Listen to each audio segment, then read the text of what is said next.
greenwell channel. இன்னைக்கு நாம greenwell channelல beans பருப்பு உசிலி எப்படி செய்யறதுன்னு தான் பார்க்க போறோம். எப்போதும் ஒரே மாதிரி பீன்ஸ் பொரியல் செய்யறதுக்கு பதிலா வித்தியாசமா எப்படி செய்யலாம்னு பார்க்கலாம். வாங்க வீடியோக்குள்ள போகலாம். எண்ணெய் சூடான உடனே கடுகு சேர்த்துக்கலாம். அடுத்ததா 1/4 கிலோ பீன்ஸை சின்னதா கட் பண்ணி சேர்த்துக்கிறேன். கொஞ்சமா மஞ்சள் தூள், பீன்ஸுக்கு தேவையான அளவுக்கு உப்பு, இது எல்லாத்தையுமே சேர்த்து நல்லா வதக்கிக்கலாம். எண்ணெயில் கொஞ்ச நேரம் வதங்கினதுக்கு அப்புறமா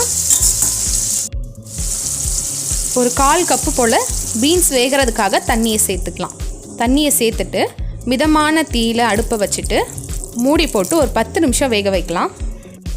அடுத்ததாக 100 கிராம் கடலைப்பருப்பையும் 4 காஞ்ச மிளகாவையும் 1 மணி நேரம் ஊற வச்சு நல்லா கழுவிட்டு எடுத்துகிட்டு வந்திருக்கேன்.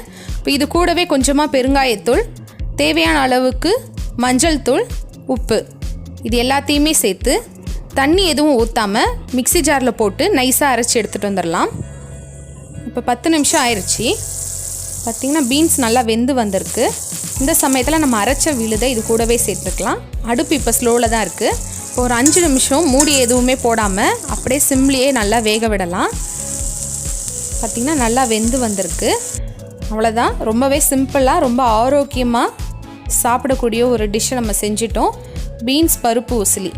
நீங்களும் இதே மாதிரி செஞ்சு பார்த்துட்டு எப்படி வந்ததுன்றதை கீழே கமெண்ட்டில் சொல்லுங்கள். உங்களுக்கு இந்த சேனல் பிடிச்சிருந்ததுன்னா மறக்காமல் சப்ஸ்கிரைப் பண்ணுங்கள், ஷேர் பண்ணுங்கள், லைக் பண்ணுங்கள், கூடவே பெல் ஐக்கானையும் ப்ரெஸ் பண்ணுங்கள். தேங்க்ஸ் ஃபார் வாட்சிங்.